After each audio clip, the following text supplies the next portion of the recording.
नमस्कार साथियों, गौरव ज्ञान धारा में आपका स्वागत है। और हम पढ़ रहे हैं वेव्स, तरंगे। तो तरंगों में हमने सुपरपोजिशन वाला हमारा जो पोर्शन है, जो अध्यारोपण वाला जो पोर्शन है वो चल रहा था, और उसी कड़ी को आगे हम ले जाएंगे। हमने अभी तक जो है सुपरपोजिशन जो है हमने तरंगों के लिए प्रगामी तरंगों के लिए लिए था हमने, जिसको हम प्रोग्रेसिव वेव भी कहते हैं। तो प्रोग्रेसिव वेव के लिए जब हमने सुपरपोजिशन दिया था तो हमको व्यतिकरण मिला था, वहां पे बीट्स भी मिली थी, है ना। तो व्यतिकरण और बीट्स भी सुपरपोजिशन की वजह से ही मिला था हमको। तरंगे जब एक दूसरे पर सुपर इम्पोज या अध्यारोपित होती हैं, वेव किसी भी मीडियम में ट्रैवल करती, जब सेम फ्रीक्वेंसी की होती तो इंटरफेरेंस मिला था हमको। और नियरली सेम फ्रीक्वेंसी की जब वेव किसी मीडियम में ट्रैवल करती हुई सुपर इम्पोज होती हैं तो हमको बीट्स देखने को मिलती है ना। तो वो हमने लिया था विस्पंद जिसको बोलते हैं। तो अब हम क्या करेंगे, सुपरपोजिशन ही ले रहे हैं, मतलब वो सुपरपोजिशन वाला पोर्शन ही चल रहा है हमारे, लेकिन हम किसका सुपरपोजिशन लेंगे अब? अप्रगामी तरंगों का। अप्रगामी तरंगे कौन सी होती थी? स्टैंडिंग वेव, जिसको हम यहाँ स्टेशनरी वेव्स बोलते थे, बताया था मैंने आपको। अप्रगामी तरंगे या स्टेशनरी वेव्स वे तरंगे होती हैं जो माध्यम में आगे ऊर्जा का स्थानांतरण नहीं करती है, मतलब आगे माध्यम में और आगे नहीं चलती है। मतलब किन्हीं दो निश्चित बिंदुओं के बीच चलने वाली जो तरंगे होती हैं उन्हें हम अप्रगामी तरंगे कहते हैं। तो अब अप्रगामी तरंगे जो है वो अगर अध्यारोपित होगी तो उससे क्या चीज देखने को मिलेगी? अप्रगामी तरंगे कब बनती हैं या इनका सुपरपोजिशन कैसे होता है? स्टैंडिंग वेव्स है तो वो दो, या स्टेशनरी वेव्स जो है अप्रगामी तरंगे दो निश्चित या दो फिक्स्ड पॉइंट के बीच में चलती है, माध्यम में आगे गति नहीं करती। दो बिंदुओं के किन्हीं दो बिंदुओं के मध्य ही वो गति करती रहती है। तो उसमें क्या होता है, जो तरंग किसी भी, मान लो एक स्ट्रिंग में चल रही है या एक तनी हुई डोरी में, जो उसमें जो भी वेव्स प्रोड्यूस हो रही है, जो भी तरंगे उत्पन्न हो रही है, वो दूसरे एंड तक जाएगी और दूसरे एंड से रिफ्लेक्ट होके वापस फर्स्ट एंड की तरफ आएगी। तो जो गई है और जो वापस आ रही है दोनों विपरीत दिशाओं में चलती है। तो विपरीत दिशा की तरंगे, विपरीत दिशा की तरंगे जब एक दूसरे पर अध्यारोपित होती हैं, अप्रगामी तरंगे, क्योंकि अब वो दो एंड्स के बीच में ही चलती है ना। तो स्टेशनरी वेव्स तभी बनती है जब विपरीत दिशाओं में चलती हुई वेव्स अगर एक दूसरे पर सुपरइम्पोज होती हैं, तो उससे हमको स्टैंडिंग या स्टेशनरी वेव्स जो है वो देखने को मिलती है, ऐसे प्रोड्यूस होती है। तो अप्रगामी तरंगे जब एक दूसरे पर सुपरइम्पोज होती हैं तो वहां पे हमको कुछ नोड्स और एंटी नोड्स भी देखने को मिलते हैं। नोड्स और एंटी नोड्स प्रस्पंद और निस्पंद बोलते हैं कि जब दो विपरीत दिशाओं में चलने वाली, एक पॉजिटिव एक्स डायरेक्शन में और एक नेगेटिव एक्स डायरेक्शन में, मैंने बताया था प्रगामी तरंग में आपको, प्रोग्रेसिव वेव में ओमेगा टी माइनस के एक्स और ओमेगा टी प्लस के एक्स, ये वाली चीज मैंने आपको बताई थी। अगर पॉजिटिव एक्स डायरेक्शन में चलती है तो माइनस के एक्स, और नेगेटिव एक्स डायरेक्शन में चल रही है तो प्लस ओमेगा टी प्लस के एक्स, ये चीजें हमको देखने को मिलती है। तो ये जब अगर विपरीत दिशा में चलती हुई दो तरंग एक दूसरे पर अध्यारोपित होती है तो वो कंटिन्यूस मीडियम में जो है, या जिस भी माध्यम में, या जिस भी जैसे मैंने स्टैंडिंग वेव जो बोले, जिस भी माध्यम में वो चल रही है ना, तो आगे आने तो क्या करेगी, दो निश्चित बिंदुओं के दो फिक्स पॉइंट्स के बीच में ही चलती है।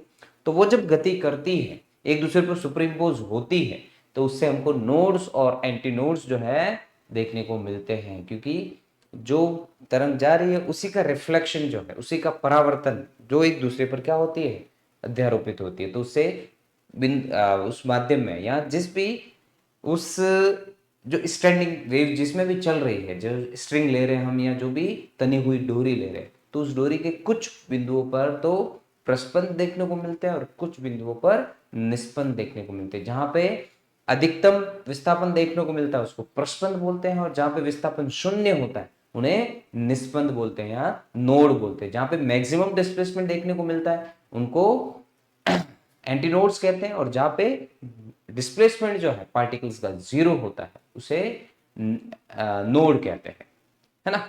तो अब देखिए आगे चलते हैं अपने स्लाइड्स की तरफ, कैसे क्या चीज देखने को मिलती है हमको सुपरपोजिशन किसमें, स्टैंडिंग वेव्स में या स्टेशनरी वेव्स में। अप्रगामी तरंगों में अध्यारोपण से क्या चीज देखने को मिलती है?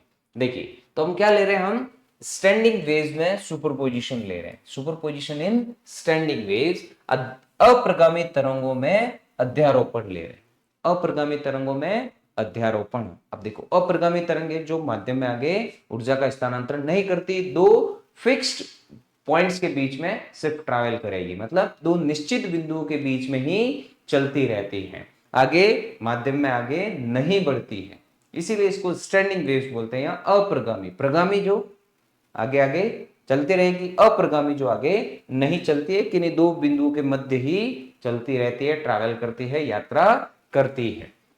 तो देखिए, तो अप्रगामी तरंगों में क्या होता है, अब फॉर्मेशन ऑफ स्टैंडिंग वेव्स, मतलब अप्रगामी तरंगों का गठन कैसे होता है, कैसे बनती है, कैसे बनती है। तो क्या होता है कि एक अप्रगामी तरंग तब बनती है जब समान आवर्ती तरंग दैर्ध्य, देखिए क्या क्या है, जब, कब बनती है ये, जब समान आवर्ती तरंग दैर्ध्य और आयाम की दो तरंगे एक ही माध्यम में विपरीत दिशाओं में यात्रा करती है। तो जब विपरीत दिशाओं में यात्रा करती हुई समान आवर्ती की, समान तरंग दैर्ध्य और समान आयाम की, मतलब ना तो आवृत्ति उनकी अलग अलग हो सकती है, ना ही तरंग दैर्ध्य अलग हो सकती है, ना ही आयाम, मतलब ये तीनों समान होने चाहिए, ठीक है ना।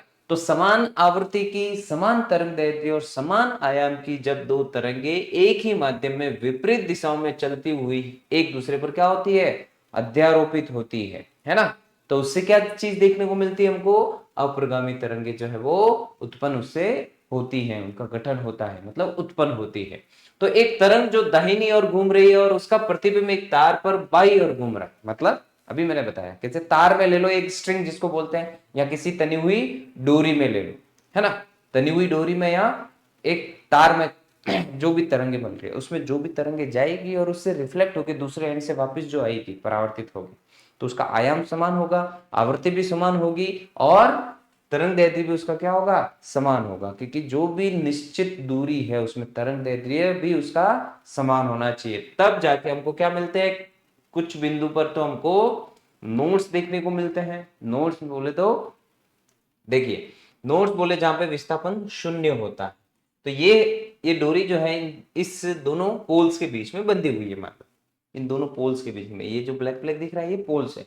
तो ये वाली जो डार्क लाइन आपको दिख रही है वो उसमें जो उत्पन्न हो रही है, मतलब आगे पॉजिटिव एक्स डायरेक्शन में जा रही है, इधर से पॉजिटिव एक्स डायरेक्शन में, फिर यहां से रिफ्लेक्ट होकर ये डैश डैश डैश जो आपको दिख रही है, ये रिफ्लेक्ट हुई हुई उसी में जो वेव्स दूसरे मिल रही है। तो जहां पे देखिए विस्थापन अधिकतम मिल रहा है यहाँ पे, इनको तो हम क्या बोलते हैं, एंटी नोड्स या प्रस्पंद बोलते हैं। क्या बोलते हैं इनको, प्रस्पंद, एंटी नोड्स बोलते हैं, ये एंटी नोड्स,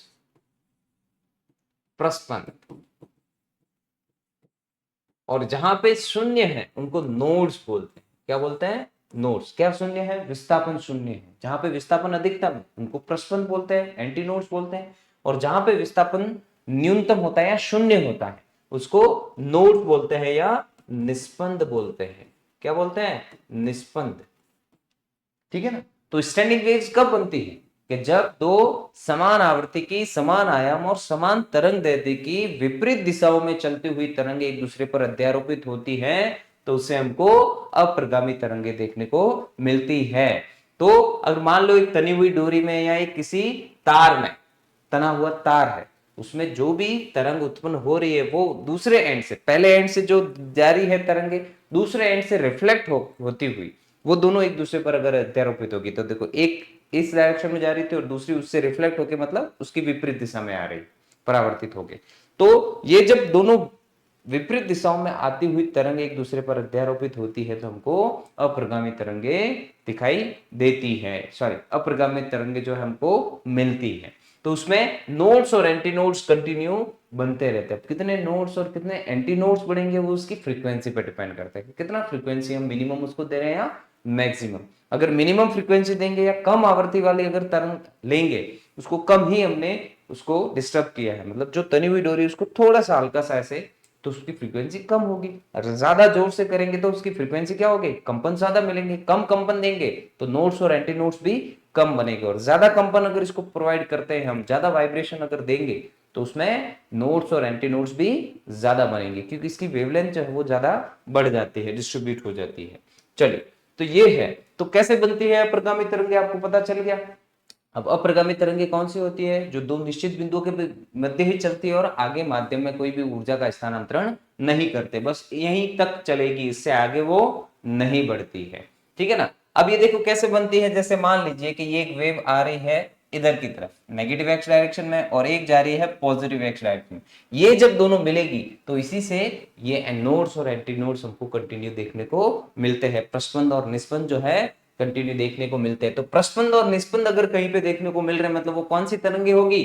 अप्रगामी तरंगे। और कब बनती है? जब विपरीत दिशाओं में चलती हुई समान आयाम समान तरंगदैर्ध्य और समान आवर्ती की तरंगे जब विपरीत दिशा में चलती हुई एक दूसरे पर अध्यारोपित होती है तो अप्रगामी तरंगे हमको देखने को मिलती हैं या अप्रगामी तरंगे उत्पन्न होती हैं। तो देखिए स्टैंडिंग वेव्स कैसे होती है formation. A standing wave forms when two waves of the same frequency, wavelength and amplitude travel in opposite direction in the same medium। मतलब जब दो waves जो है opposite direction में चलती हुई लेकिन उनकी फ्रीक्वेंसी एम्पलीट्यूड और क्या बोलते हैं वेवलेंथ जो है वो सेम होनी चाहिए। अगर सेम फ्रीक्वेंसी वेवलेंथ और एम्पलीट्यूड की वेव अपोजिट डायरेक्शन में चलते हुए एक दूसरे पर सुपर इम्पोज होगी तो उससे हमको कंटिन्यू नोड्स और एंटी नोड्स देखने को मिलते हैं। मतलब जब अपोजिट डायरेक्शन में सेम एम्पलीट्यूड सेम फ्रीक्वेंसी और सेम वेवलेंथ की वेव जब सुपर इम्पोज होती है तो स्टैंडिंग वेव्स जो है हमको प्रोड्यूस होती है, वहां पे या स्टैंडिंग वेव्स हमको मिलती है ना। तो देखिए स्टैंडिंग वेव्स क्या है कि ये जो डॉट डॉट डॉट दिख रहा है, मान लो एक वेव जो जा रही है, सपोज कि ये एक वेव इधर से ऐसे जा रही है और दूसरी वेव जो है वो ऐसे आ रही है उसके अपोजिट डायरेक्शन में, है ना।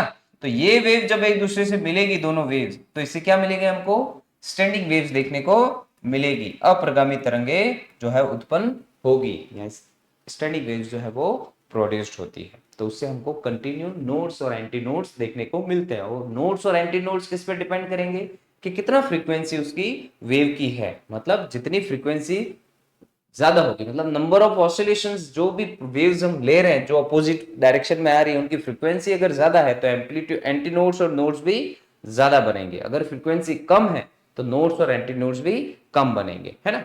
इसको और अच्छे से यार आगे हम देखेंगे। चलिए तो आपको पता चल गया कि स्टैंडिंग वेव्स जो है अप्रगामी तरंगे कैसे बनती हैं। जब दो विपरीत दिशाओं में चलती हुई समान आयाम समान तरंगदैर्ध्य और समान आवृत्ति की तरंगे जब एक दूसरे पर अध्यारोपित होती है तो हमको अप्रगामी तरंगे देखने को मिलती है। जब दो अपोजिट डायरेक्शन में चलती हुई वेव जिनकी फ्रीक्वेंसी एम्पलीट्यूड और वेवलेंथ सेम होती है और वो एक दूसरे पर अगर सुपर इम्पोज होती हैं तो उससे हमको स्टैंडिंग वेव्स देखने को मिलती है। चलिए तो अब देखिए क्या है, a wave moving right it's reflection moving left on a string. जैसे कि स्ट्रिंग मैंने बताया था ना कि राइट में चल रही है कोई वेव्स, वो उसके दूसरे एंड से रिफ्लेक्ट होके वो किधर चल रही है? लेफ्ट में चल रही है। तो जो राइट में जा रही थी उसमें प्रोड्यूस होके वेव्स वो ही रिफ्लेक्ट होके जो वापस आ रही है, जब ये दोनों एक दूसरे पर सुपर इम्पोज होती है मिलती है तो उससे हमको स्टैंडिंग वेव्स देखने को मिलती है। अब देखिए अब हम क्या कर रहे हैं, यहाँ पे दो स्टैंडिंग वेव्स ले लेते हैं। Consider two waves. क्या कर रहे हैं हम? दो तरंगों पर विचार कर रहे हैं कि दो तरंगे हम ले लेते हैं। अब एक जो है दाई ओर चल रही है और दूसरी बाई ओर चल रही है। जो दाई ओर चल रही है तो दाई ओर, तो उसके लिए क्या लिया हमने? देखिए जो कि पॉजिटिव एक्स डायरेक्शन में होगा। किधर होगी वो? पॉजिटिव एक्स दिशा में होगी, दाई ओर चल रही। तो उसके लिए हमने देखिए इक्वेशन क्या ली इसके, y1 equal to a sin kx minus omega T. और जो नेगेटिव एक्स डायरेक्शन में चलेगी, नेगेटिव एक्स डायरेक्शन में, उसके लिए इक्वेशन क्या ली हमने? देखो यही ली है क्या के y2 equal to a sin kx plus omega t. वहां पे आ गया माइनस ओमेगा टी और यहाँ पे प्लस ओमेगा टी। अब चाहो तो ओमेगा टी माइनस kx भी ले सकते हो, उससे कोई ज्यादा फर्क नहीं पड़ेगा, है ना। और इधर भी ओमेगा टी प्लस kx ले सकते हो। चलिए तो यहाँ पे अब हमको पता है अध्यारोपित हो रही है, अध्यारोपण से ही हमको स्टैंडिंग वेव मिल रही है दो विपरीत दिशाओं में चलने वाली। मतलब एक हमने जो वेव ली है जो किधर की तरफ चल रही है? राइट डायरेक्शन में, मतलब पॉजिटिव एक्स डायरेक्शन में, है ना। और दूसरी जो है वो नेगेटिव एक्स डायरेक्शन में ली है। तो उसके लिए इक्वेशन क्या है? ए साइन ओमेगा टी माइनस के एक्स, और एक के लिए है ए साइन ओमेगा टी प्लस के एक्स। पॉजिटिव एक्स डायरेक्शन के लिए के एक्स माइनस ओमेगा टी और नेगेटिव के लिए के एक्स प्लस ओमेगा टी। अब सुपरपोजिशन प्रिंसिपल क्या कहता है कि y इक्वल टू क्या मिलता है हमको? y1 plus y2। जितनी भी तरंगे अध्यारोपण कर रही है या अध्यारोपित हो रही है या सुपरइम्पोज हो रही है एक दूसरे पर किसी मीडियम में ट्रैवल करती हुई, तो उनका जो डिस्प्लेसमेंट होता है, रिजल्टेंट वेव का जो डिस्प्लेसमेंट होगा, वो जितनी भी वेव्स मीडियम में ट्रैवल करते हुए सुपरइम्पोज हो रही है उन सबके बीजीय योग या एल्जेब्रिक सम के इक्वल होता है। तो यही कहता है अध्यारोपण का सिद्धांत। तो y इक्वल टू क्या मिलेगा हमको, y1 प्लस y2। अध्यारोपण का सिद्धांत हम पहले पढ़ चुके हैं। तो यहां से देखिए क्या मिलेगा हमको, a sin omega T minus के एक्स या के एक्स माइनस ओमेगा टी, ए sine k x plus omega T. अब यहां पे हम क्या है कि ये त्रिकोणमितीय का अगर हम उपयोग करें, ये formula sine A minus B plus sine A plus B क्या होता है, two sine A cos B. क्या होता है, two sine A cos B. तो यहां से देखिए क्या मिलेगा, यही तो है साइन ए माइनस बी और साइन ए प्लस बी। देखो साइन ए माइनस बी और साइन ए प्लस बी, ये तो दोनों में कॉमन आ जाएगा। तो यहाँ पे क्या मिल जाएगा, two sine A cos B. तो देखो जो स्टैंडिंग वेव्स जो है या अप्रगामी तरंगों की जो इक्वेशन होगी, जो समीकरण है, वो हमको क्या मिल रही है, to A sine k x cos omega T. अब इस इक्वेशन से हम क्या कर सकते हैं, अप्रगामी तरंग के लिए बता सकते हैं कि कहाँ प्रस्पंद बनेगा, कहाँ निस्पंद बनेगा। ठीक है ना, तो वो भी लेंगे हम। तो ये आपको पता चल गया कि देखो यहाँ पे ये त्रिकोणमितीय समीकरण का हम क्या कर रहे हैं, उपयोग कर रहे हैं। क्या है, साइन ए प्लस बी, ये फॉर्मूला यूज कर रहे हैं, sign A minus B plus sine A plus B. इसका फॉर्मूला अगर इन दोनों को खोलेंगे तो कुछ कट कटा के क्या मिलेगा हमको, two sine A cos B ही मिलेगा। ठीक है ना। अब ये फॉर्मूला आपको याद रखने की जरूरत नहीं, ये फॉर्मूला आपको पता है, साइन ए माइनस बी क्या होता है और साइन ए प्लस बी। तो उनको अगर खोलोगे तो भी जो कट कटा के यही चीज हमको मिलेगी। तो इससे क्या इक्वेशन मिल रही है हमको, क्या समीकरण मिल रही है, अप्रगामी तरंग का समीकरण है ये। क्या मिल रहा है, to A sine k x cos omega T. तो ये मिल रही है हमको इक्वेशन किसकी, स्टैंडिंग वेव के लिए। जब एक दूसरे को सुपर इम्पोज होगी तो सुपर इम्पोज के बाद देखो अब कहां प्रस्पंद बन रहा है, कहां निस्पंद बन रहा है, मतलब कहां एंटी नोड बन रहा है और कहां नोड बन रहा है, वो इस इक्वेशन से हम पता कर सकते हैं। अगर sign k x equal to zero है तो क्या बनेगा, के एक्स इजगल टू जीरो, तो क्या बनेगा, प्रस्पंद बनेगा। और के x equal to plus minus one अगर मिलता है तो निस्पंद बनेगा, है ना। चलिए, तो ये बाद में अभी देखते हैं अपने क्या बनता है। तो यहां पे भी देखिए, तो सुपरपोजिशन प्रिंसिपल क्या कहता है, y equal to y1 plus y2। तो यहां से क्या मिलेगा हमको, a sin kx minus omega T plus a sin kx plus omega T. तो ये इक्वेशन हमको सुपरपोजिशन प्रिंसिपल के अकॉर्डिंग मिलेगी। वही sin a minus B plus sin a plus B क्या होता है, two sin a cos b, two sin a cos b। ये फॉर्मूला होता है, नहीं तो आप इसको खोल के भी ले सकते हैं, है ना। Two sine A cos B का फॉर्मूला, या फिर इनको भी अगर खोले sine A plus B, sine A minus B क्या होता है, sine A cos B minus cos A sine B. ये हो जाएगा sine A cos B plus cos A sine B. तो जो माइनस वाला है वो कट जाएगा और जो है वो टू टाइम्स हो जाएंगे साइन ए कॉस बी वाला। तो इससे देखो हमको क्या इक्वेशन मिलेगी, ये इक्वेशन मिलेगी हमको y equal to two A sine k x cos omega t, जो क्या है, this is the equation of standing wave. ये स्टैंडिंग वेव की क्या है, इक्वेशन है, मतलब अप्रगामी तरंगों की समीकरण है। चलिए स्क्रीनशॉट ले लीजिए आप।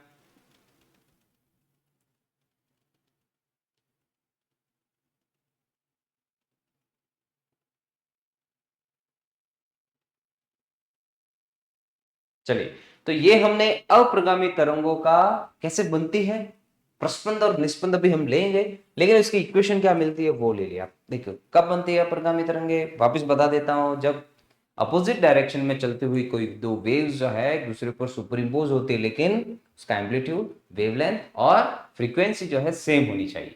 तो हमको क्या चीज देखने को मिलती है, अप्रगामी तरंगे या स्टैंडिंग वेव जो है वहां पे मिलती है। जब दो विपरीत दिशा में चलने वाली तरंगे एक दूसरे पर अध्यारोपित होती है, जिनका आयाम, तरंग दैर्ध्य और आवृत्ति जो है समान होती है, तो अब हमको अप्रगामी तरंगे देखने को मिलती है। तो अप्रगामी तरंगों की इक्वेशन हमको क्या मिलती है, समीकरण y equal to 2a sin kx cos omega t। अब यहाँ पे हम प्रस्पंद कब बनेगा, निस्पंद कब बनेगा, ये इक्वेशन से हम पता कर सकते हैं। चलिए, तो आगे चलते हैं। अभी देखिए हम नोड्स क्या होते हैं और एंटी नोड्स क्या होते हैं, है ना। नोड्स और एंटी नोड्स यही ले रहे थे हम। नोड को बोलते हैं निस्पंद और एंटी नोड्स जो है उन्हें प्रस्पंद कहते हैं। क्या कहते हैं, प्रस्पंद। अब क्या होते हैं नोड्स और एंटी नोड्स, ये चलिए मैं बता देता हूं मैं आपको, कि जहां पर विस्थापन शून्य होता है, ये सारे पॉइंट जहां पर विस्थापन शून्य होता है, कि वेव जो चल रही है, तो वहां जहां पे विस्थापन मिनिमम मिल रहा है, और ये चीज हमेशा ध्यान रखना कि अप्रगामी तरंगे किन्हीं दो निश्चित बिंदुओं के बीच में चलती है। जैसे मान लिया कि ये एक डोरी बंधी हुई, तो इसमें जो भी तरंगे जितने भी मोड्स बनेंगे तो इसके सिरों पर हमेशा निस्पंद ही बनेगा। दोनों सिरों पर हमेशा क्या बनेगा? निस्पंद बनेगा। ये आपको ध्यान रखना है ना, निस्पंद बनेगा। अब अंदर कितने प्रस्पंद बनते हैं वो किस पर निर्भर करेगा? हम कितनी फ्रीक्वेंसी की वेव ले रहे हैं या कितनी आवृत्ति की तरंग हम वहां पे उपयोग में ले रहे हैं, जो विपरीत दिशा में चलते हुए अध्यारोपित होती है। ठीक है ना। अब फ्रीक्वेंसी न्यूनतम तो प्रस्पंद भी कम, फ्रीक्वेंसी ज्यादा तो प्रस्पंद और निस्पंद भी ज्यादा। पहले भी बताया था मैंने, अभी मैं आपको और भी अच्छे से समझा दूंगा।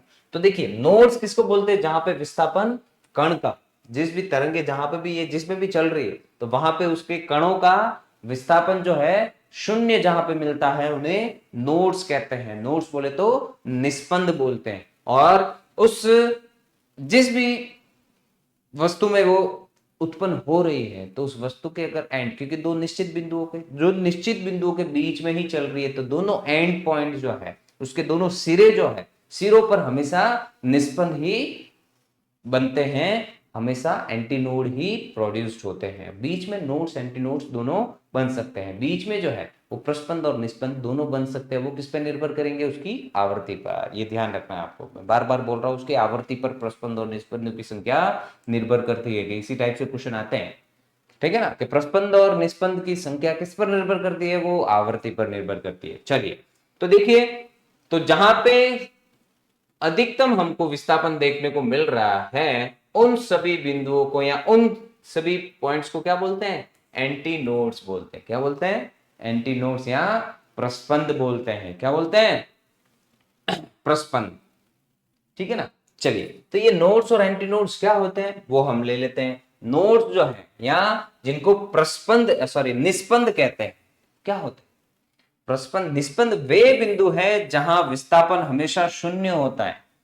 तो निस्पंद वे बिंदु, यही बताया मैंने, जहां विस्थापन जहां जहां पे शून्य दिख रहा है वो सारे नोड्स होते हैं, निस्पंद होते हैं। तो जहां विस्थापन शून्य होता है अप्रगामी तरंगों में, जहां पे विस्थापन क्या होता है, जिन बिंदुओं पर शून्य होता है वे दो तरंगों के विनाशी व्यतिकरण के कारण उत्पन्न होते हैं या घटित होते हैं। विनाशी व्यतिकरण में क्या होता है कि जब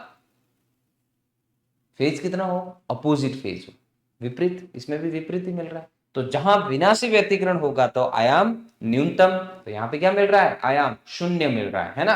तो जहां पे ये विनाशी व्यतिकरण के कारण, क्योंकि समान आयाम की है तो दोनों आयाम a-a1 - a2 कितना हो जाएगा?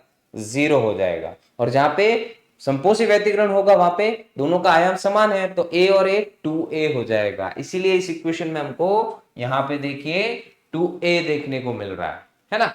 तो ये संपोषी और विनाशी व्यतिकरण के कारण ही घटित होता है। तो निस्पंद के लिए क्या शर्त है? देखिए, यही मैं बच्चे बता रहा था आपको, साइन kx इक्वल टू अगर 0 है, साइन kx इक्वल टू क्या हो? 0। अब साइन kx इक्वल टू 0 रख दो वहां पे इस इक्वेशन में। ये देखिए, साइन kx इक्वल टू 0 मतलब पूरा इक्वेशन 0, y इक्वल टू 0 मिल जाएगा अपने को। अब अगर, ठीक है ना, तो ये इक्वेशन से हमको पता चल गया। चलो यहाँ पे मैं बता देता हूं इस इक्वेशन का, क्योंकि 2a और साइन kx की जगह पे 0 ले लिया और पीछे cos ओमेगा t भी है तो y इक्वल टू हमको कितना मिल जाएगा? 0 मिल जाएगा।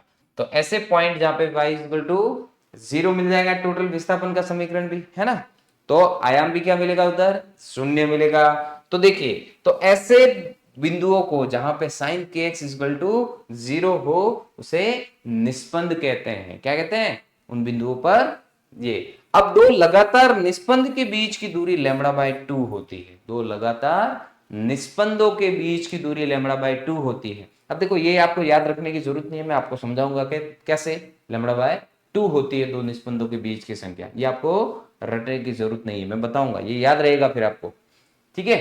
और देखिए, प्रस्पंद क्या होते हैं कि प्रस्पंद वे बिंदु हैं जहां संपोषी व्यतिकरण के कारण विस्थापन अधिकतम होता है। संपोषी व्यतिकरण और विनाशी व्यतिकरण मैंने पहले बता दिया आपको, तो अब आपको कोई यहाँ पे तकलीफ नहीं होने वाली है। ठीक है ना। तो ये विस्थापन अधिकतम क्यों मिल रहा है ये प्रस्पंदों पर? क्योंकि यहाँ पे क्या हो रहा है, जब विपरीत दिशा में मिल रही है, जब क्रैश क्रैश संग संग से मिलता है तो क्या होता है? अधिकतम विस्थापन मिलता है। तो तो जहां पे संपोषी व्यतिकरण होगा तो उसके कारण विस्थापन जो है यहाँ पे क्या मिलेगा, अधिकतम मिलेगा, और ऐसे बिंदुओं को हम प्रस्पंद कहते हैं, है ना। ये देखिए ये दोनों तो क्या है, निस्पंद, और बीच में क्या बन रहा है, प्रस्पंद बन रहा है, एंटी नोड्स बोलते हैं, और इन बिंदुओं को नोड्स कहते हैं। देखिए एंड पे हमेशा नोड्स ही बनेंगे, एंड में हमेशा क्या बनेगा, नोड बनेगा, और बीच में देखिए एंटी नोड्स बन रहे हैं, ये भी एंटी नोड, ये भी एंटी नोड, एंटी नोड, यहाँ पे एक नोड बन रहा है, यहाँ पे दो नोड बन गए और तीन एंटी नोड बन रहे हैं, है ना।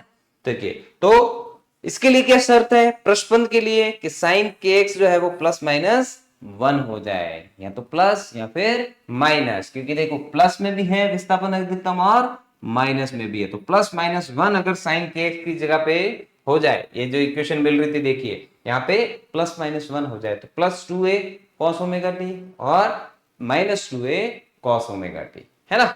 देखिए तो यहाँ पे क्या चीज देखने को मिल रही है कि दो क्रमागत प्रस्पंदों के मध्य की दूरी भी कितनी होती है, लैम्डा बाय 2। अब चाहे दो निस्पंदों के बीच की दूरी ले या दो प्रस्पंदों के बीच की दूरी, क्रमागत, दो क्रमागत मतलब अल्टरनेट, ठीक है ना, तो उनके बीच की दूरी हमेशा लैम्डा बाय 2 होती है। अभी लैम्डा बाय 2 कैसे, लैम्डा बाय 4 क्या होगी, कैसे, वो तो कोई रटने की जरूरत है, मैं आपको भी बता दूंगा। चलिए तो इंग्लिश मीडियम वालों को भी बताते हैं।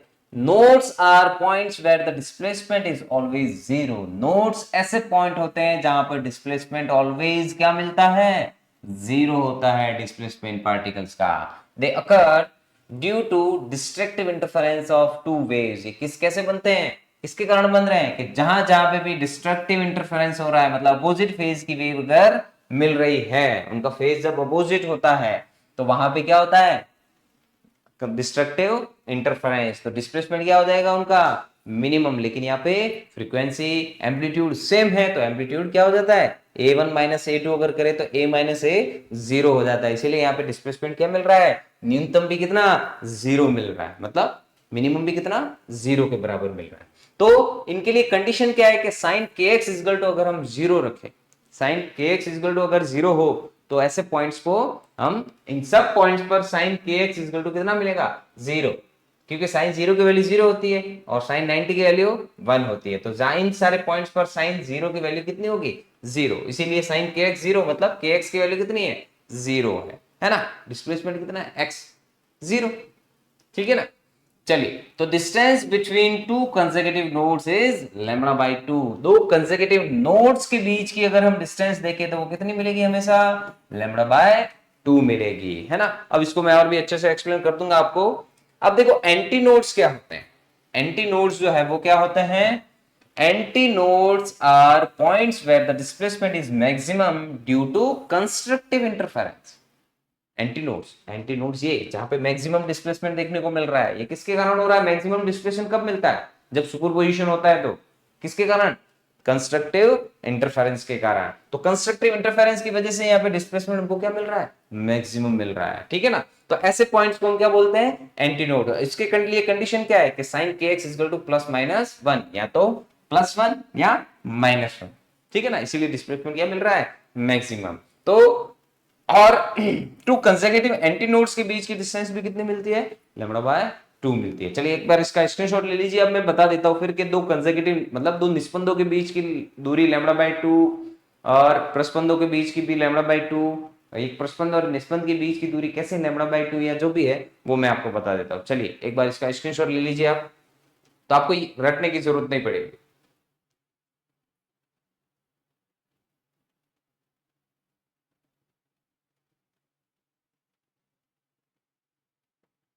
चलिए अभी देखिए, अब ये क्यों कह रहा हूं मैं कि दो, ये आपको रटने की जरूरत नहीं पड़ेगी।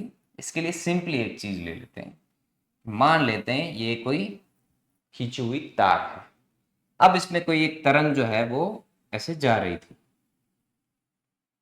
ये गई, फिर यहां से रिफ्लेक्ट होके वापस ऐसे आ रही है ना, वापस रिफ्लेक्ट होके यहां से ऐसे ये आ रही है, सॉरी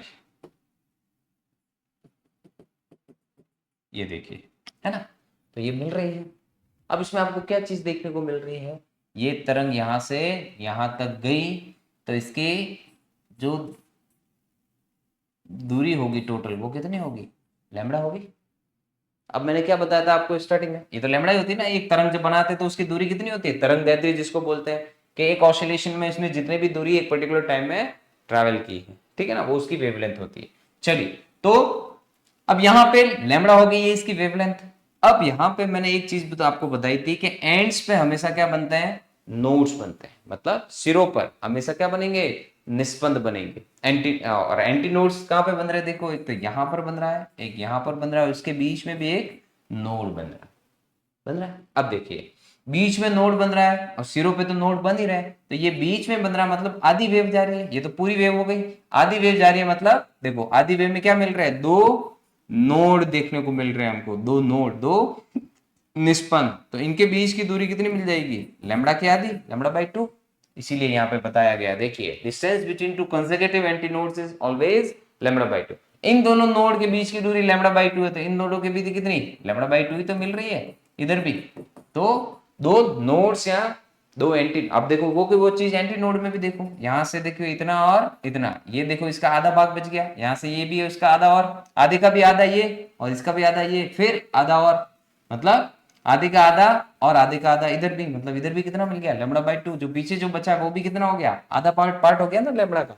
तो दो एंटी नोड्स के बीच की दूरी भी कितनी मिलती है, लैम्बडा बाई 2 ही मिलती है, ठीक है ना। तो नोड लो आप दो, या दो एंटी नोड लो, मतलब दो प्रस्पंद लो या दो निष्पंद लो, उनके बीच की दूरी लैम्बडा बाई 2 ही मिलती है। अब बात आती है कि एक प्रस्पंद और एक निष्पंद के बीच की दूरी कितनी होगी, मतलब एक नोड और एक एंटी नोड के बीच की। देखिए ये यहां से यहां तक कितनी है, कितनी, अभी मैंने बताया ना ये आधे का आधा इधर बन रहा है, तो आधे का आधा मतलब कितना हो गया, लैम्बडा बाय 4 हो गया। तो एक नोड और एक एंटी नोड के बीच की डिस्टेंस, ठीक है ना, एक नोड और मतलब एन और ए के बीच की अगर हम दूरी ले तो वो कितने मिलेगी, हमेशा लैम्बडा बाय 4 मिलेगी। कितनी मिलेगी, लैम्बडा बाय 4। ये भी आप ले लेना। दो नोड के बीच की डिस्टेंस लैम्बडा बाय 2, दो एंटी नोड के बीच की डिस्टेंस लैम्बडा बाय 2, लेकिन एक नोड और एक एंटी नोड के बीच की डिस्टेंस लैम्बडा बाय 4 मिलेगी। चलिए ये भी स्क्रीनशॉट ले लीजिए आप। तो ये लिए हमने नोड्स और एंटी नोड्स।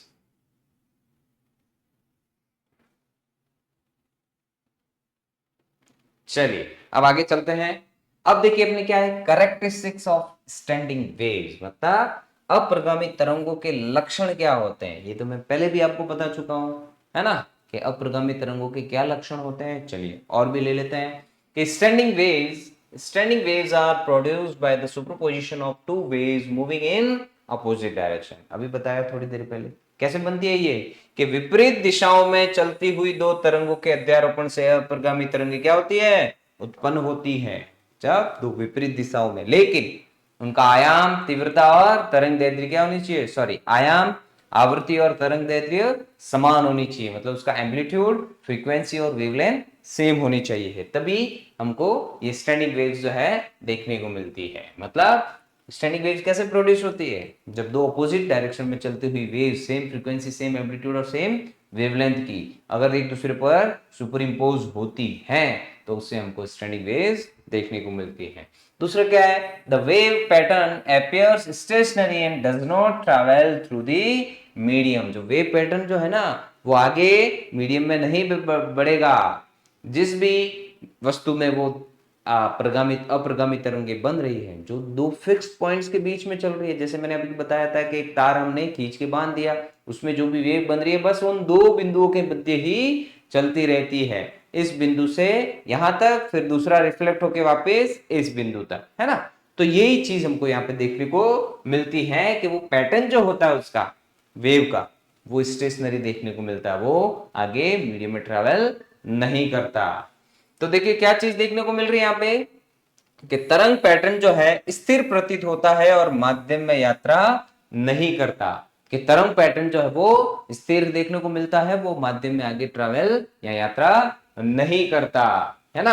क्योंकि जो भी है पैटर्न हमको देखने को मिल रहा है वो आगे ट्रेवल नहीं कर रहा है, वो सिर्फ जिस वस्तु में उत्पन्न हो रही है उसी में ही ट्रेवल करती है। देखिए तीसरी चीज क्या दे रखी है कि fixed points called nodes have zero displacement, के जो फिक्स पॉइंट्स होते हैं, ये जो फिक्स्ड पॉइंट होते हैं जिनका डिस्प्लेसमेंट क्या होता है, जीरो होता है, उनको नोड्स कहते हैं। मतलब निश्चित बिंदु जिन्हें निष्पन्द कहा जाता है में शून्य विस्थापन होता है, मतलब निश्चित बिंदु जिनका विस्थापन शून्य होता है उन्हें क्या बोलते हैं, निष्पन्द कहा जाता है। क्या कहा जाता है, निष्पन्द कहा जाता है। चलिए नेक्स्ट क्या है, points of maximum displacement are called antinodes. अभी लिया हमने कि अधिकतम विस्थापन के बिंदुओं का प्रस्पंद कहा जाता है। जहां विस्थापन अधिकतम होता है उन्हें क्या बोलते हैं, प्रस्पंद, और जहां विस्थापन शून्य होता है उन्हें निष्पन्द कहा जाता है। क्या कहा जाता है,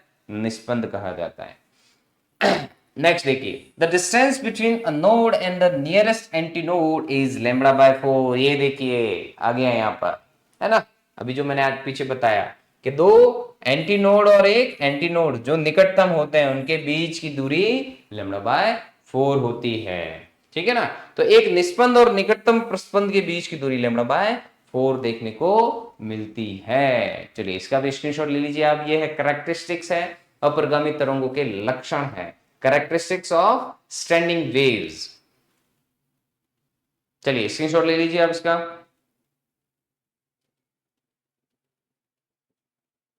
देखिए अब इसमें आपको चीज क्या देखने को मिल रही है यहाँ पे, देखो यहाँ पे अगर देखे तो एक ही स्ट्रिंग ले रहे हैं, मतलब एक ही तनी हुई डोरी ले रहे हैं, डोरी अलग अलग नहीं ले रहे, लंबाई भी उसकी एक ही है, एल है तो एल है। लेकिन यहाँ पे देखिए बीच में एक ही प्रस्पंद बन रहा है, एक ही एंटी नोड बन रहा है, लेकिन यहाँ पे दो एंटी नोड बन रहे हैं, यहाँ पे तीन एंटी नोड बन रहे हैं। क्यों, क्योंकि हम अलग अलग फ्रीक्वेंसी की वेव जो है उसमें ले रहे हैं। मतलब उस तनी हुई डोरी को अगर हम हल्का सा उसको सिर्फ डिस्प्लेस करें, मतलब हल्का सा उसको थोड़ा सा डिस्टर्ब करें, विक्षोभित करें, अगर है ना, विस्थापित करें, तो क्या होगा, हो सकता है एक एंटी नोड बने। तो उसको फर्स्ट हार्मोनिक बोलते हैं। इसको क्या बोलते हैं, फर्स्ट हार्मोनिक बोलते हैं, मतलब प्रथम गुणावृत्ति बोलते हैं इसको, है ना।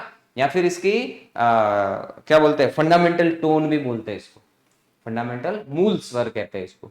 जो उसकी न्यूनतम आवृत्ति ये ही पॉसिबल हो सकती है, इससे कम आवृत्ति नहीं होगी। मतलब न्यूनतम आवृत्ति पे दो नोट्स तो बनते ही बनते हैं, है ना। बीच में सिर्फ एक प्रस्पंद अगर बनता है तो उसको हम फर्स्ट हार्मोनिक बोलते हैं, या फिर क्या बोलते हैं, न्यूनतम या मूल स्वर बोलते हैं इसको, न्यूनतम आवृत्ति पे। अब उससे थोड़ी और आवृत्ति बढ़ाए तो क्या हो गया, एक की जगह पे दो प्रश्न बन गया। मतलब ये इसमें जो वेव चल रही थी उसकी आवृत्ति और इसकी आवृत्ति में फर्क है। देखिए ये तो आधी बन रही है, इसमें एक पूरी वेव बन रही है, तो आवृत्ति ज्यादा किसकी हुई, नंबर ऑफ ऑसिलेशन ये ज्यादा कर रहा है, ये कम कर रहा है ना। और इसमें और भी ज्यादा फ्रीक्वेंसी बढ़ा दी, तो इसमें आधी थी ये एक हो गई, ये डेढ़ हो गई आवृत्ति अगर देखे तो, है ना। तो यहाँ पे दो प्रश्न बन रहे हैं और इसमें तीन प्रश्न बन रहे हैं, है ना। तो देखो जैसे जैसे अगर हम फ्रीक्वेंसी बढ़ाएंगे तो उसी हिसाब से जितने भी हार्मोनिक्स हम बढ़ाते जाएंगे, अगर इसके मूल स्वर में हम क्या करें, उसके स्वर जो है बढ़ाते जाए, है ना, उसकी आवृत्ति जो है बढ़ाते जाए तो प्रस्पंद भी ज्यादा बनेंगे। यही मैंने बताया था कि कितने नोट्स और एंटी नोट्स बनेंगे, मतलब प्रस्पंद और निस्पर कितने बनेंगे वो किस पर निर्भर करेंगे, तरंगों की आवृत्ति पे। अगर आवृत्ति ज्यादा लेंगे तो उसकी क्या बोलते हैं, प्रस्पंद और निस्पंद भी ज्यादा बन सकते हैं। अब देखिए लंबाई तो सेम है लेकिन यहाँ पे प्रस्पंद एक बना, तो ये देख यहाँ पे अगर हम देखें तो इसकी पूरी लंबाई जो है किसके बराबर होगी, देखो दो नोड्स हैं उनके बीच की डिस्टेंस कितनी है, या फिर इसको देखें तो लैम्बडा बाय 4 और ये भी कितनी हो गई, लैम्बडा बाय 4, मतलब टोटल कितनी मिल रही है इसमें, लैम्बडा बाय 2। तो इसकी लंबाई देखे तो अगर किसके बराबर मिल रही है, लैम्बडा बाय 2 के बराबर मिल रही है। मतलब इसकी तरंग दैर्ध्य अगर देखे तो वो 2l के बराबर है। तरंग दैर्ध्य किसके बराबर मिल गई, 2l के बराबर। देखिए 2l इधर जाएगी और वापस आएगी, तभी तो अपरिगामी तरंगे बन रही है। तो उस अपरिगामी तरंग की तो टोटल जो तरंग दैर्ध्य है या लेंथ जो है वो किसके बराबर मिल रही है, उसकी 2 गुना लेंथ के बराबर मिल रही है, 2l के बराबर, है ना। तो उसकी अगर फ्रीक्वेंसी देखे, मान लो वो कि इसकी फ्रीक्वेंसी, क्योंकि ये v कुछ ना कुछ तो वेव होगा, तो v equal to n lambda. अब लैम्बडा किसके बराबर हो गई, v equal to n into कितना हो गया, 2l हो गया। तो इसकी ये फ्रीक्वेंसी जब मान लेते हैं n1 है, तो n1 कितनी मिल रही है हमको, v अपॉन 2l। कितने मिल रही है, v अपॉन 2l। चलो इसको मैं आगे आपको बता दूंगा, पहले यहां पे इस चीज को क्लियर कर लेते हैं। देखिए, तो यहाँ पे ये चीज दिख रही है, तो ये फ्रीक्वेंसी वाली चीज बता रहा था मैं, तो इससे आपको पता चल जाएगा कि फ्रीक्वेंसी से क्या फर्क पड़ता है। तो देखिए अब यहाँ पे देखें तो लंबाई वो की वही है, लेकिन यहाँ पे कितनी मिल गई, अब देखो तरंग दैर्ध्य जो है, क्योंकि फ्रीक्वेंसी बढ़ाती है तो तरंग दैर्ध्य भी बढ़ेगी, कि समान आवृत्ति समान तरंग दैर्ध्य और समान आयाम की होती है, तो आयाम में तो कोई फर्क नहीं पड़ रहा है? अब हो सकता है आयाम में भी चेंज हो, तो उसी हिसाब से देखो तरंग दैर्ध्य भी क्या है, ये देखो अब यहाँ पे तो नोड ही बनेंगे, क्या बनेंगे, नोड। तो यहाँ पे देखिए कितना हो गया, ये भी नोड, λ/2 और λ/2 टोटल कितनी हो गई, लैम्बडा। मतलब अब इसके लिए लेंथ जो है किसके बराबर हो गई, एल के बराबर हो गई। किसके बराबर हो गई, क्योंकि फ्रीक्वेंसी बढ़ाई तो वेवलेंथ भी क्या होगी भाई, एल के बराबर हो गई ना। पहले 2l के बराबर हो रही थी लैम्बडा, है ना, और पूरी लंबाई जो है λ/2 के बराबर ही थी, अब लंबाई एल के बराबर हो गई। और ज्यादा अगर फ्रीक्वेंसी बढ़ाए, हम आवृत्ति और ज्यादा बढ़ाए, तो क्या चीज देखने को मिल रही है, ये भी नोड है, ये भी नोड है, ये भी नोड है और ये भी नोड है, तो कितना हो गया देखो λ/2 और λ/2, मतलब इसकी पूरी लंबाई जो है अब 3λ/2 के बराबर की, λ/2 और λ/2 कितनी बार आ रही है, 3 बार, तो 3λ/2 के बराबर हो गई। मतलब अगर सिर्फ लैम्बडा देखे तो वो कितने के बराबर मिल रही है, उसकी 12/3 के बराबर मिल रही है ना। चलिए तो इसको मैं आगे समझा देता हूं, एक बार इसका स्क्रीनशॉट ले लीजिए आप।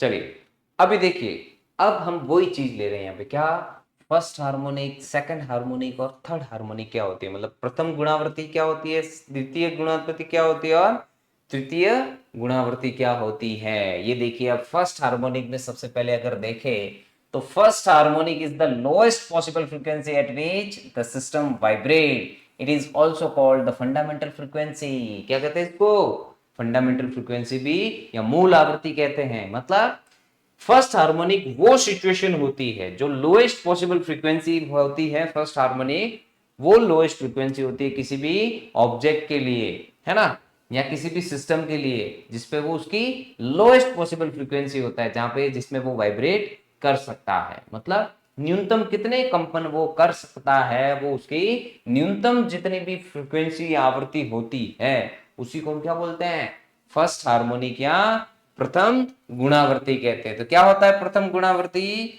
यह किसी निकाय की, किसी निकाय की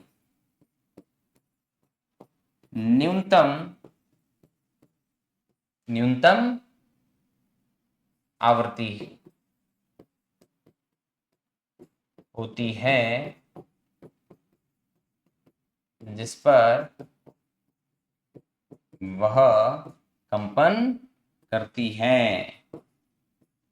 कोई निकाय जो है वो कंपन करता है, जिसे मूल आवृत्ति या मूल स्वर कहते हैं। क्या कहते हैं, मूल आवृत्ति या मूल स्वर कहते हैं। ठीक है, इसे मूल आवृत्ति या मूल स्वर कहते हैं। मतलब किसी भी निकाय की न्यूनतम आवृत्ति जिस पर वो कंपन कर सकता है, मतलब इससे कम फ्रीक्वेंसी पर वो कंपन नहीं कर सकता। अगर आप किसी को उससे टच कराओगे या उसको कंपित कराओगे तो न्यूनतम जितने भी वो कंपन कर सकता है उतने वो करेगा ही करेगा एक निश्चित समय में। उससे ज्यादा कर सकता है लेकिन कम इतना ही करेगा, इससे कम नहीं कर सकता। उसी को हम प्रथम गुणावर्ती या फर्स्ट हार्मोनिक कहते हैं। अब देखो सेकंड हार्मोनिक, फर्स्ट हार्मोनिक में क्या चीज देखने को मिल रही है, ends are nodes with no displacement और the centre is an antinode. जिसमें क्या दिख रहा है, देखो एंड्स जो है वो नोड्स दिख रहे हैं आपको और सेंटर में क्या दिख रहा है, मैक्सिमम डिस्प्लेसमेंट वाला एंटी नोड दिख रहा है। मतलब इसमें क्या होगा, इसमें क्या चीज देखने को मिलेगी आपको प्रथम गुणावर्ती में, कि सिरे जो है, सिरे निष्पन्द मिलेंगे और बीच में क्या मिलेगा हमको, एक प्रस्पंद मिलेगा। क्या मिलेगा, प्रस्पंद, है ना।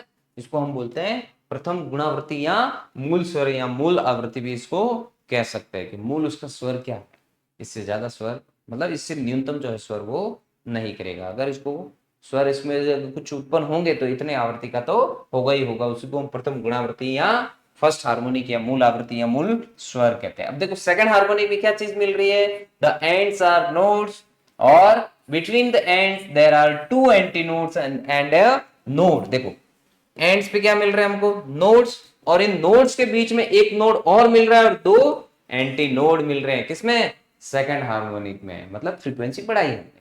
तो ये मूल आवृत्ति तो हो नहीं सकती, उससे ज्यादा आवृत्ति है, इसीलिए एंटी नोड्स और नोड्स भी हमको क्या मिल रहे हैं, ज्यादा मिल रहे हैं। तो इसमें क्या मिलता है कि सिरों पर दो निस्पंद, सिरों पर दो निस्पंद और बीच में एक निस्पंद के साथ, एक निस्पंद के साथ दो प्रस्पंद।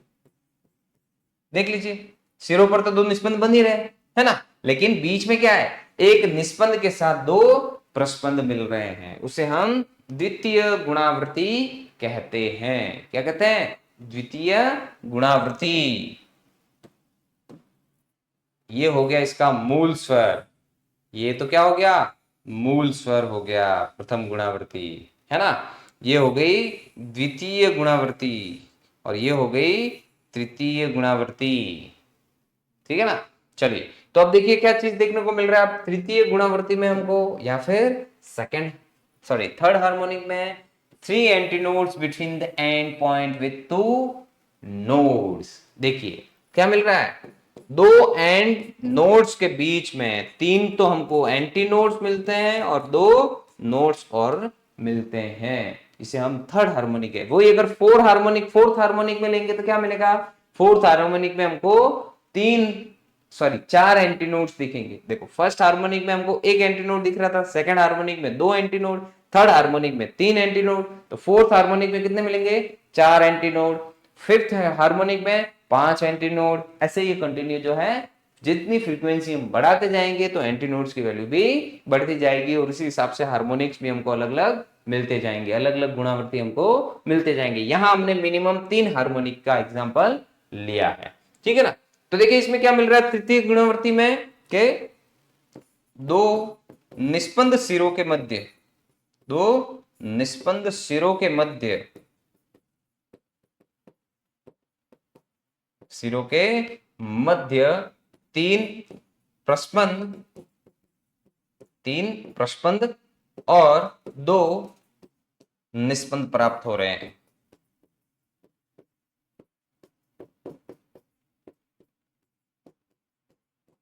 ठीक है ना, तो जिसमें तीन प्रस्पंद और दो निस्पंद, दो सिरों के निस्पंद के बीच में अगर हमको प्राप्त होते हैं तो उसको हम तृतीय गुणावृत्ति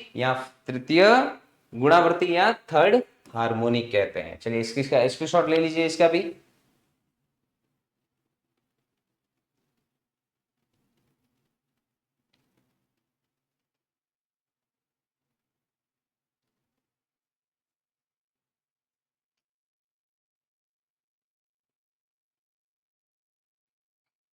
अभी देखिए, अभी मैं आपको एक चीज बता रहा हूं इसमें कि ये जो हमने फर्स्ट हार्मोनिक, सेकंड हार्मोनिक और थर्ड हार्मोनिक जो लिए हमने पीछे, ये देखिए ये जो लिए ना, इसी चीज से मैं आपको कुछ चीजें बता रहा हूं। जैसे हमने अगर हम फर्स्ट हार्मोनिक ले, मतलब प्रथम गुणावृत्ति अगर ले, तो उसमें क्या चीज देखने को मिल रही है, सिरों पर दो नोड मिल रहे हैं और बीच में एक एंटी नोड मिल रहा है, मतलब प्रस्पंद मिल रहा है। तो ये दूरी कितनी हो गई, λ/2।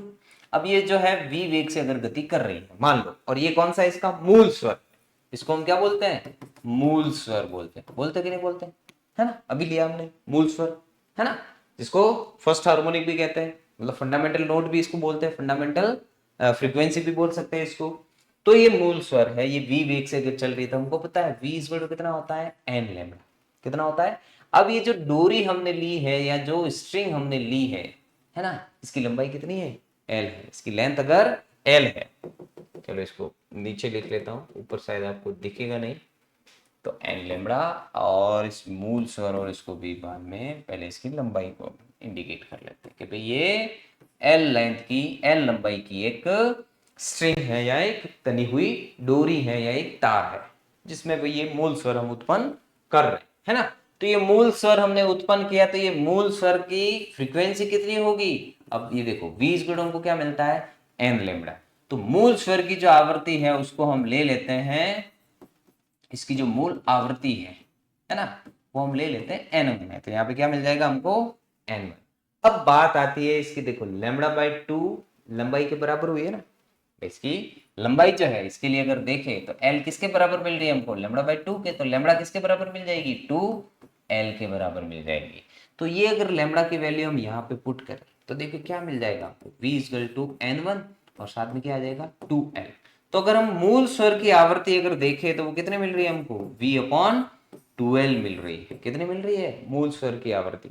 अब देखिए ये विषम सनादि उत्पन्न करता है या सम सनादि, मतलब अब देखते हम कि ये सिर्फ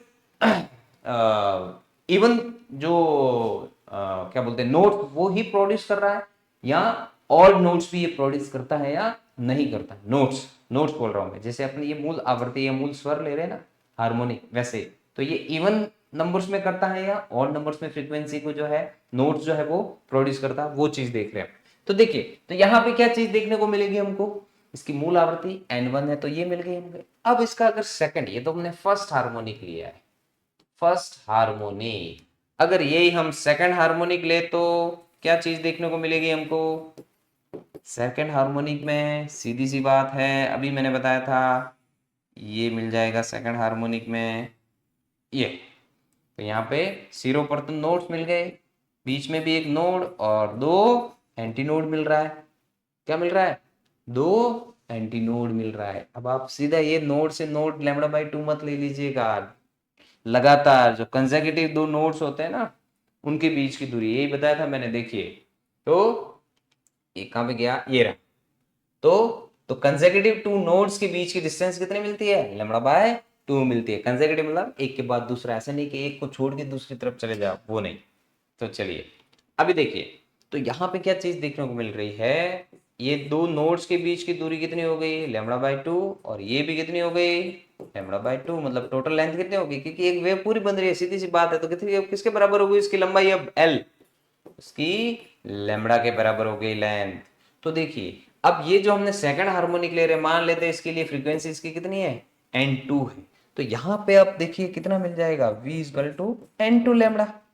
तो v इक्वल टू देखिए कितना मिलेगा? n2। अब लैम्डा किसके बराबर है? l के। तो n2 इक्वल टू हमको कितना मिल जाएगा? v upon l। अब यहाँ पे v अपॉन 2l था, तो इसको उसके बराबर लेने के लिए मैं क्या कर रहा हूँ? 2 से ऊपर नीचे मल्टीप्लाई कर देता हूँ। तो n2 इक्वल टू हमको कितना मिल जाएगा? देखिए 2v अपॉन 2l। अब इस v अपॉन 2l की जगह पे हम कितना लिख सकते हैं? यही तो खास बात है इसमें। देखिए n2 इक्वल टू कितना मिल गया? 2n1 मिल गया। मतलब मूल स्वर का कितना? ये 2 गुना। मूल स्वर का कितना मिल रहा है इसमें? 2 गुना। मतलब अगर सेकंड हार्मोनिक में ले तो देखिए ये क्या कर रहा है? कौन सा? इवन नोट है ना। मूल स्वर के 2 गुना मतलब 2 आया ना, मतलब इवन हो गया। मतलब सम सनादि क्या कर रहा है? ये यहां तक तो उत्पन्न कर रहा है पहले के लिए। पहले से अगर दूसरे में जाए तो उसकी मूल स्वर से अगर थोड़ी बढ़ाए तो। अब देखते थर्ड हार्मोनिक में क्या होता है। अब देखिए थर्ड हार्मोनिक अगर ले हम तो क्या चीज देखने को मिल रही है हमको थर्ड हार्मोनिक में? ये ले लेते हैं हम थर्ड हार्मोनिक में। ये हो गई एक वेव कंप्लीट और ये आधी, फिर वापस रिफ्लेक्ट होके आई और ये प्रस्पंद और निस्पंद बन गए। ये हमने थर्ड हार्मोनिक के लिए लिया है। तो देखिए क्या मिल रहा है यहाँ पे? इधर भी नोड, इधर भी नोड, या एंटी नोड, या एंटी नोड, एंटी नोड। तो देखिए लैम्डा बाय 2, ये भी लैम्डा बाय 2,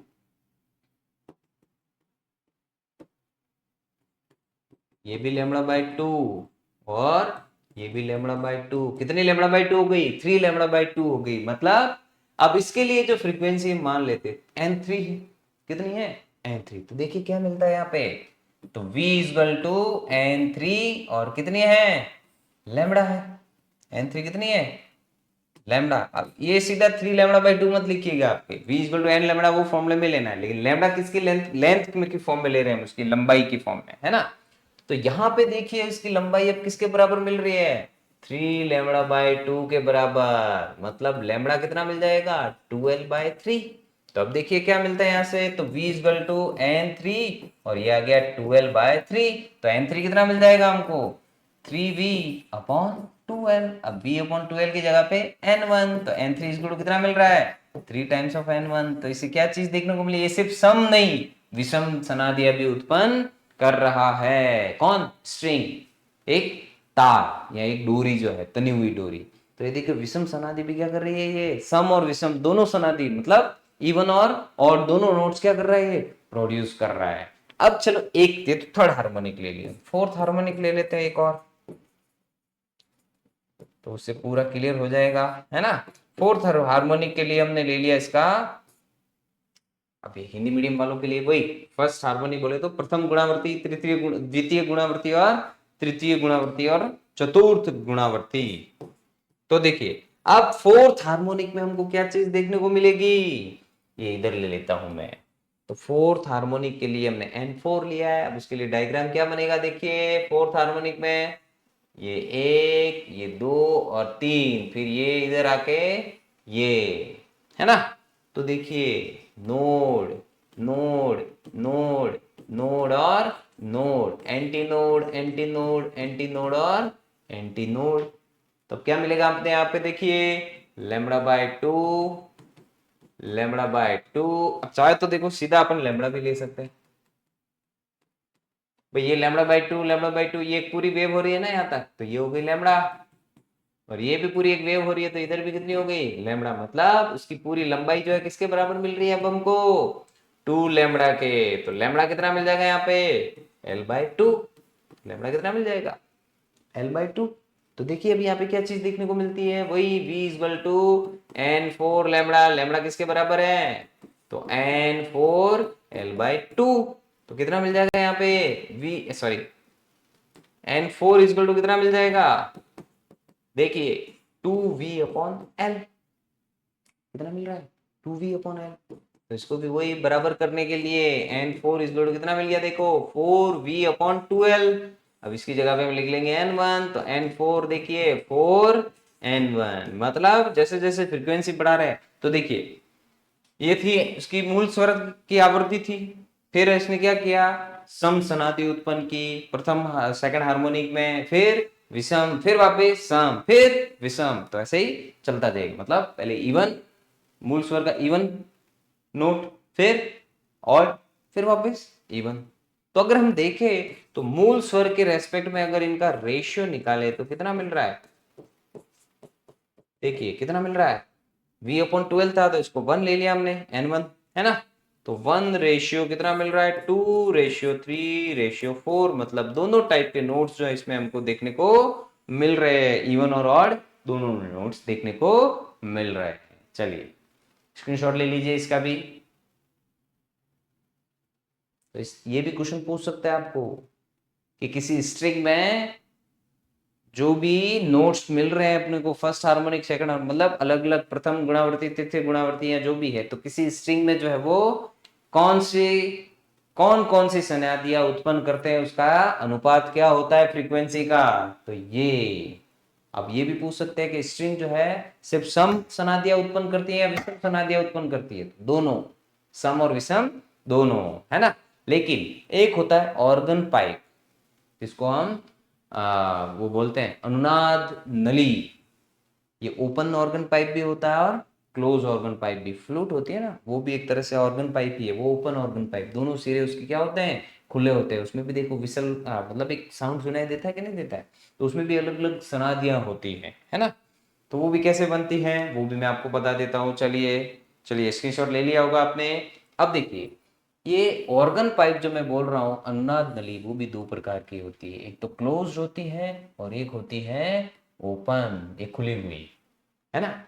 तो देखिए जो क्लोज एंड होता है ना उस पर हमेशा नोड बनेगा, क्लोज एंड पर हमेशा क्या बनेगा, बंद सिरे पर हमेशा नोड बनेगा, और खुले सिरे पर हमेशा एंटी नोड बनता है, मतलब एग्जैक्ट खुले सिरे पर नहीं बनता, थोड़ा सा ऊपर बनता है यहाँ पे इधर, लेकिन वो ऐसे लेते कि खुले सिरे पर एंटी नोड एग्जैक्ट बनता है।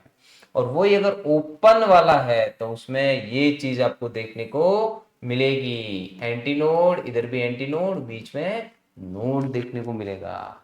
तो इसमें देखिए अब ये हमने फर्स्ट हार्मोनिक लिया है, ये कौन सा लिया है, फर्स्ट हार्मोनिक। इसका अगर हम सेकंड हार्मोनिक ले, इन दोनों के लिए फर्स्ट और सेकंड हार्मोनिक अगर लेते जाए कंटिन्यू, तो देखिए क्या मिलेगा आपको। थोड़े छोटे बता देता हूँ ताकि सारे एक में ही आपको बता सकूं। ये हमने फर्स्ट के लिए लिया है, सॉरी, ये हमने फर्स्ट हार्मोनिक के लिए, इसके लिए भी ये फर्स्ट हार्मोनिक। इसके अगर सेकंड हार्मोनिक के लिए ले, तो सेकंड हार्मोनिक में देखिए इसी पाइप के लिए क्या बनेगा, देखिए सेकंड हार्मोनिक के लिए तिरछा बन रहा है, ये देखिए सेकंड हार्मोनिक के लिए क्या बनेगा, ये बनेगा, ये बंद पे तो हमेशा नोड ही बनेगा, यहाँ पे एंटी नोड और ये एंटी नोड। और वो अगर थर्ड के लिए ले तो इसके लिए चलो तीनों ही ले लेते हैं, फिर इसके लिए भी मैं फ्रीक्वेंसी का अनुपात बता देता आपको। तो इसमें क्या बनेगा, ये बन गया एक एंटी नोड, एक बीच में, और चलो थोड़ा अच्छे से बना देता हूँ, ये और ये देखिए। तो यहाँ पे भी ये नोड नोड नोड, ये एंटी नोड और एंटी नोड, तो ये बनेगा थर्ड हार्मोनिक। वो चीज इसके लिए अगर देखें तो ओपन के लिए ये हो गया सेकंड के लिए, और ये हो गया थर्ड के लिए। तो देखिए क्या बनेगा इधर, ये बन गया, ये बन गया, और ये हो गया। तो देखिए anti node node anti node node और एंटी नोड। अब इसके लिए क्या बनेगा, देखिए खुले सिरों पर तो दोनों ही जगह क्या बनेगा, एंटी नोड, और बीच में जो है वो नोड्स, और ये एक और nodes, anti node node anti node node anti node node और एंटी नोड। अब देखिए इनके लिए क्या अनुपात मिलता है, ये भी ले लेते हैं। अब मान लेते थे दोनों की जो लंबाई है वो एल है, दोनों की लंबाई कितनी है, एल है, इसकी भी एल है और खुले वाले के भी, इसको हम बोलते हैं खुला निकाय, और ये है बंद निकाय, मतलब ओपन ऑर्गन पाइप, और ये है क्लोज ऑर्गन पाइप, ठीक है ना। तो देखिए अब इसमें क्या होगा, इसमें भी देखो एंटी नोड और नोड के बीच की डिस्टेंस कितनी मिल रही है, लैम्बडा बाय 4 मिल रही है। इसमें देखिए कितना है, एंटी नोड और नोड के बीच में लैम्बडा बाय 4, ये तो हो गई लैम्बडा बाय 2, और लैम्बडा बाय 4 कितनी हो गई, देखो लैम्बडा बाय 4, लैम्बडा बाय 4 और लैम्बडा बाय 4, मतलब टोटल कितनी मिल रही है, 3 लैम्बडा बाय 4। इधर lambda by 4 lambda by 4 lambda by 4 lambda by 4 और लैम्बडा बाय 4, मतलब 5 लैम्बडा बाय 4 मिल रही है, 5 मिल रही है। देखिए 1 2 3 4 5, इधर 1 2 3, इधर 1, है ना। वो की वो चीज यहाँ पे देखे तो लैम्बडा बाय 4 और लैम्बडा बाय 4 मतलब कितने मिल गई, लैम्बडा बाय 2 मिल गई टोटल, लैम्बडा बाय 2। यहाँ पे देखिए lambda by 4 lambda by 4 lambda by 4 lambda by 4, तो कितने मिल रही है, 1 2 3 और 4, 1 2 3 4, 4 बोले तो 4 लैम्बडा बाय 4 बोले तो लैम्बडा, पूरी लैम्बडा हो गई ना, 4 है। इधर देखिए 1 2 3 4 5 6, कितनी मिल रही है, 6, 6 बोले तो 6 लैम्बडा बाय 4, 6 बाय 4 बोले तो 3 बाय 2 लैम्बडा। ठीक है देखो 1 2 3 4 5 और 6, 6 लैम्बडा बाय 4, तो इसको हम ले सकते हैं 3 लैम्बडा बाय 2, टोटल कितने मिल रही है, 3 लैम्बडा बाय 2 मिल गई। अब देखिए इसमें देखिए, तो इसके लिए अगर हम ले तो n1 कितना मिलेगा, सीधी सी बात है v upon v equal to n lambda होता है ना। अब लैम्बडा इसके देखो लेंथ किसके बराबर है, लैम्बडा बाय 4 के, भाई एल किसके बराबर है इसके, लैम्बडा बाय 4 के, तो लैम्बडा कितना मिल जाएगा यहाँ पे 4l, तो n1 कितना मिल जाएगा v अपॉन 4l, ये हो गया उसका मूल स्वर इस खुले ऑर्गन पाइप का, सॉरी बंद पाइप का, बंद पाइप का कितना मिल गया। अब ये भी क्वेश्चन पूछ सकते हैं, देखो अब इसमें आपको कंफ्यूज करने के लिए पूछ सकते हैं, इसमें कंफ्यूज भी आप हो सकते हैं कि ओपन वाला वायर के लिए क्या था, ओपन वाले के लिए क्या था, और क्लोज वाले के लिए। तो एक बार इसको देख लेते हैं फिर अपने देख लेते हैं। देखिए इसके लिए जो मान लेते हैं n2 है, तो वो कितना मिल जाएगा v अपॉन लैम्बडा। अब इसमें लैम्बडा किसके बराबर मिल जाएगा, देखिए इसकी लंबाई जो है वो 3 लैम्बडा बाय 4 के बराबर है, तो लैम्बडा किसके बराबर मिल जाएगा 4l बाय 3k। तो देखिए n2 इज इक्वल यहाँ पे मिल जाएगा v अपॉन 4l/3, है ना। तो ये v बाय 4l की जगह पे कितना लिख लेंगे हम n1। तो इसके लिए देखो n2 किसके बराबर मिल रही है 3n1 के। तो देखिए यहाँ पे विषम मिल रहा है कि सम, विषम ही मिल रहा है। अब यहाँ पे देखिए इसके लिए देखो n3 जो है वो मिलेगा v अपॉन लैम्बडा, इधर भी v अपॉन लैम्बडा ही फॉर्मूला तो लेके चल रहे हैं ना। तो देखिए v इक्वल टू मिल रहा है हमको, सॉरी n ही ले लेते सीधा। तो देखिए n3 जो है थर्ड हार्मोनिक के लिए, ये था सेकंड हार्मोनिक के लिए और ये फर्स्ट के लिए। तो देखिए कितना मिल रहा है यहाँ पे v अपॉन लैम्बडा।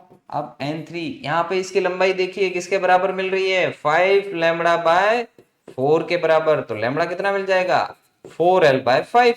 तो देखिए n3 इक्वल टू कितना मिल जाएगा v अपॉन लैम्बडा कितना है 4l/5। तो ये हो गया 4l और ऊपर ले लिया हमने 5, इसकी जगह पे हम ले लेंगे n1। तो n3 इक्वल टू कितना मिल रहा है देखो 5n1। तो देखिए जो बंद ऑर्गन पाइप जो है वो कैसी, सिर्फ विषम सनादियां ही उत्पन्न कर रही है। तो इसके लिए अगर हम n1 ratio n2 ratio n3 अगर ले तो क्या मिल रहा है 1:3:5 मिल रहा है। मतलब ये सिर्फ बंद जो ऑर्गन पाइप है वो सिर्फ विषम सनादियां या क्या सिर्फ ऑड नोट्स ही क्या कर रहा है प्रोड्यूस कर रहा है। अब देखिए ओपन में क्या मिलता है, इसके लिए भी वही ले लेते हैं हम n1 होल स्क्वायर, इसका कितना मिल रहा है v upon lambda, lambda by 2 है मतलब इसकी लंबाई किसके बराबर है l equal to lambda by 2 के है। तो लैम्बडा इक्वल टू मिल जाएगा 2l। तो देखिए n1 इक्वल टू कितना मिल जाएगा v अपॉन 2l, ये हो गई इसकी मूल स्वर, है ना। यहाँ पे v अपॉन 4l थे, यहाँ पे v अपॉन 2l मिल रहा है।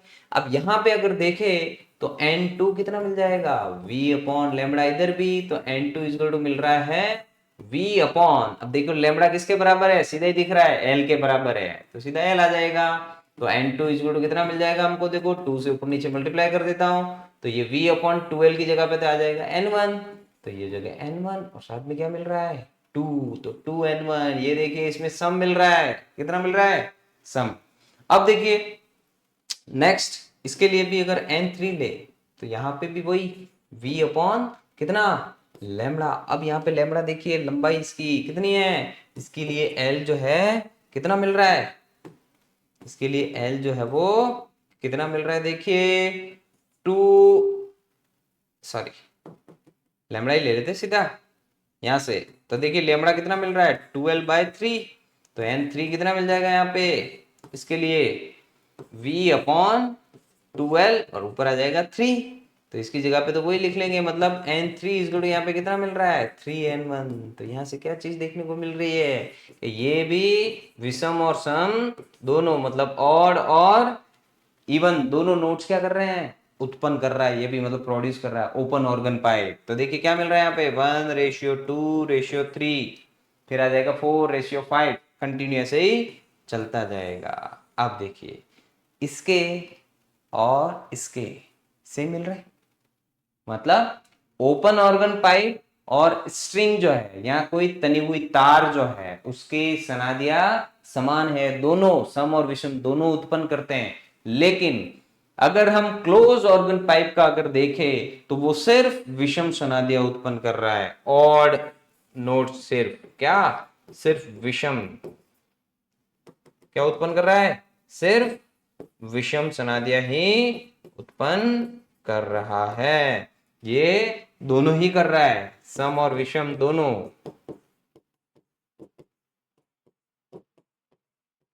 इवन और ऑड, बस तो आपको ये ध्यान रखना है इसमें अब ये कि स्ट्रिंग या कोई तनी हुई डोरी और खुला ऑर्गन पाइप जो है दोनों प्रकार के सनादियां उत्पन्न करते हैं। सिर्फ क्लोज वाला जो ऑर्गन पाइप है, बंद ऑर्गन पाइप जो है वो सिर्फ विषम सनादियां उत्पन्न करता है। ठीक है, चलिए इसका भी स्क्रीनशॉट ले लीजिए।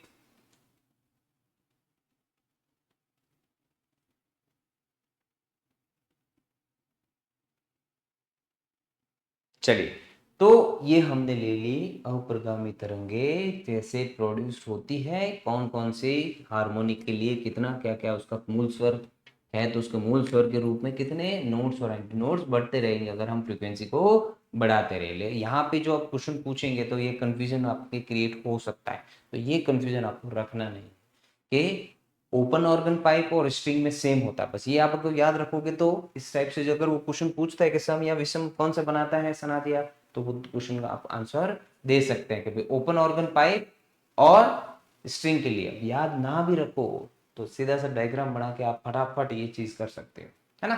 तो देखिए, और क्लोज्ड ऑर्गन पाइप जो है वो सिर्फ विषम सनादिया उत्पन्न करते हैं। ओके, चलिए तो अभी हम क्या कर रहे हैं कि अभी हमने क्या क्या ले लिया, वेव के लिए अपरिगामी तरंगों का भी हमने अध्यारोपण ले लिया कि सुपरपोजिशन कैसे होता है।